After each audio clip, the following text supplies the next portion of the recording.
샬롬, 반갑습니다. 사순절 마지막 날 40번째 날 3월 30일 토요일 새벽 하나님께 올려드립니다. 함께 찬송가 171장 부르십니다.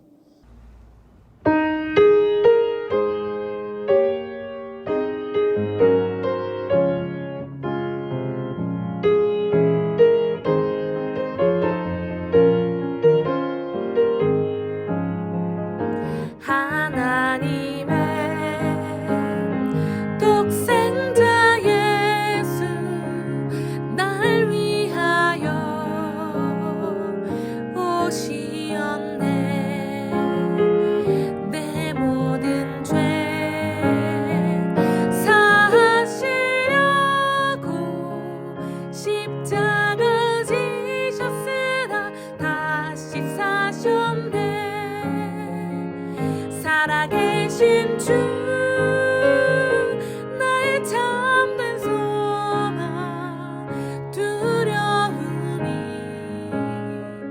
사라지네 사랑의 주를 갈 길 인도하니 내 모든 삶의 기쁨 늘 충만하네 선한 싸움 다 마친 후에 우리 주님 배우리라 사망 권세 다 물리치고 주님이 다스리니 영광 넘치네 살아계신 주 나의 참된 소망 두려움이 사라지네 사랑의 주의 갈 길 인도하니 내 모든 삶의 기쁨 늘 충만하네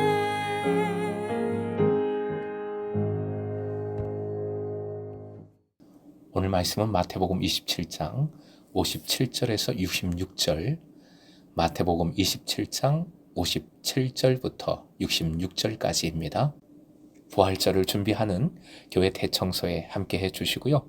무엇보다 부활주일 예배, 부활의 능력과 소망을 가지고 전심으로 주님께 예배하는 예배가 되기를 소망하고요. 그리고 간타타 온 세대 예배, 부활절의 기쁨 함께 또 성찬을 나누는 그 자리까지 꼭 은혜를 사모하면서 참여해 주시기 바랍니다.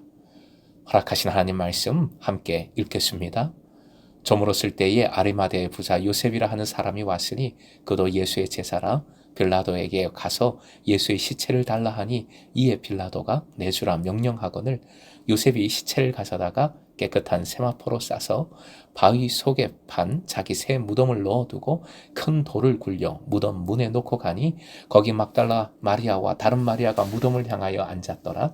그 이튿날은 준비일 다음 날이라. 대제사장들과 바리새인들이 함께 빌라도에게 모여 이르되 주여 저 속이던 자가 살아있을 때에 말하되 내가 사흘 후에 다시 살아나리라 한 것을 우리가 기억하노니 그러므로 명령하여 그 무덤을 사흘까지 굳게 지키게 하소서. 그의 제자들이 와서 시체를 도둑질하여 가고 백성에게 말하되 그가 죽은 자 가운데서 살아났다 하면 후에 속임이 전보다 더 클까 하나이다 하니 빌라도가 이르되 너희에게 경비병이 있으니 가서 힘대로 굳게 지키라 하거늘 그들이 경비병과 함께 가서 돌을 임봉하고 무덤을 굳게 지키니라. 오늘의 기도 제목, 끝까지 주님을 사랑하여 섬기게 하소서. 끝까지 주님을 사랑하여 섬기게 하소서. 본문은 가장 허망하고 허탈한 시간에 대한 말씀입니다. 메시아로서 로마를 무찌르고 왕으로 서실 것을 기대했습니다. 그리고 뭔가 어쨌든 새로운 역사를 일으키실 것이라 소망했습니다.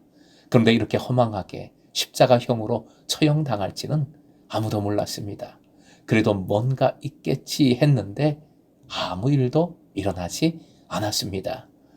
대제사장들뿐만 아니라 아마 가룟 유다를 유혹해서 배신하게 한 사탄조차도 자신이 정말 승리했다고 생각했을 것입니다. 완전한 어둠. 하지만 아시지요? 가장 짙은 완전한 어둠을 지나서야 동이 터옵니다. 하나님의 계획은 결코 멈춤도 패배도 없습니다. 반드시 그 일을 이루십니다. 다시 본문으로 돌아옵니다. 이 완전한 어둠에 예수님을 위하여 움직이는 사람들이 나옵니다. 유명한 사람도 아니고 대단한 믿음을 가진 사람들도 아닙니다. 하지만 가장 어두울 때 제자들도 배신하여 흩어지고 적대자들은 승리에 도취되어 있을 그때에 예수님을 위한 일을 묵묵히 수행함으로써 섬김을 이룸으로써 성경의 예언을 이룬 사람들이었습니다. 이들이 한 일이 위대하지는 않지만 어둠을 밝히는 작은 촛불처럼 작지만 강한, 조용하지만 강한 믿음, 또한 가장 아름다운 믿음의 모습이라 생각합니다. 57절, 날이 저물었을 때에 아리마대 출신으로 요셉이라고 하는 한 부자가 왔다. 그도 역시 예수의 제자이다. 눈에 확 들어오는 표현이 있습니다. 뭘까요? 아리마대 출신? 부자? 아닙니다. 그도 역시 예수의 제자이다. 숨어 있는 제자였습니다. 로마법에 의하면 대역죄인은 만인이 볼 수 있도록 계속 십자가에 달아놓아야 했습니다. 날 짐승이 뜯어먹거나 부패할 때까지 그냥 놓아둡니다. 그 최후가 얼마나 처참한지 모두에게 공포를 느끼게 만들고자 하는 것이죠. 아리마대 요셉은 사내들인 공의회의 회원이었습니다. 예수님의 처형에 그 자리에 있었던 없었던 자신도 동참한 셈이지요. 또 회원들은 율법을 절대적으로 준수하기 율절 기간에 사형당한 죄인, 더구나 그 시체는 근처도 안 갑니다. 또한 총독이라 해도 이방인이니까 이방인하고는 절대 자리를 같이 하지 않습니다. 그런데 요셉은 이 모든 법과 원칙을 깨뜨리고 빌라도를 만납니다. 총독을 만나볼 수 있는 그의 사회적 위치도 가늠해 볼 수 있습니다. 그리고 로마법에 불가능한 요구, 사내들인 공의의 회원으로서도 불가능한 요구를 합니다. 예수님의 시체를 내어달라는 것이지요. 놀랍게도 빌라도는 내어줍니다. 아마 양심의 가책 때문인지도 모르지요. 요셉은 정성스레 장례를 치릅니다. 유대인의 무덤은 우리와 달리 굴 형태죠. 예수님의 시체를 새 무덤에 넣어두고 큰 돌로 입구를 봉합니다. 그리고 61절 말씀 화면 보시고 함께 읽겠습니다. 거기 무덤 맞은편에는 막달라 마리아와 다른 마리아가 앉아 있었다. 다른 마리아는 야고보와 요셉의 어머니입니다. 아리마대 요셉이 즉 숨어 있던 제자, 갑자기 툭 튀어나온 의외의 인물이었던 것처럼 이 증인들 또한 의외의 인물이었습니다. 어제도 말씀드렸지만 사람 숫자에도 당시에는 들어가지 않았던 여인들이었습니다. 사랑하는 금성의 가족 여러분, 예배자 여러분, 보십시오. 여인, 사회적으로 무시당하는 사람들, 아리마대 요셉, 그동안 믿음을 드러내지 못했던 비겁한 사람. 그러나 이들은 우리에게 큰 영적 깨달음을 줍니다. 무엇보다 다른 사람의 믿음을 함부로 판단해서는 안 되겠다는 것이지요. 비겁하고 부족한 사람도 제자입니다. 언젠가 하나님께서 사명을 위해 들어 쓰십니다. 부족해 보여도 나보다도 훨씬 믿음 좋은 주님의 제자일 수 있습니다. 세대 간에 특히 이런 생각을 가져야 합니다. 서로 밀어주고 믿어줘야 하는 것이지요. 그리고 동력자가 없다고 두려워해서는 안 된다는 것입니다. 하나님의 때에 필요한 일꾼을 불러주시고 세워주시는 줄 믿습니다. 제자가 없다고, 일꾼이 없다고 요즘 특히 더 하지요. 원망하거나 두려워하지 말고 주신 비전을 함께 감당할 참된 사명자를 세워달라고 계속 간구해야 하겠습니다. 여러분도 제자입니까? 여러분도 제자 맞으시죠? 금성공동체에서 함께 외쳤던 외침 화면 보시고 함께 읽겠습니다. 주님, 제가 행복한 제자입니다. 부족하고 비겁하고 모자라십니까? 그래도 제자입니다. 제자 되게 하십니다.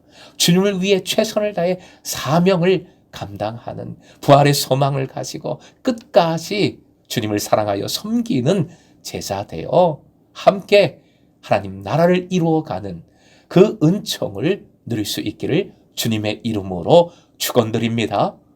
사순절 40번째 결단입니다. 화면 보시고 함께 이 마지막 결단 외치겠습니다. 제자를 세우시고 일으키심을 사모하자. 끝까지 부활의 능력과 소망으로 섬기자. 아멘.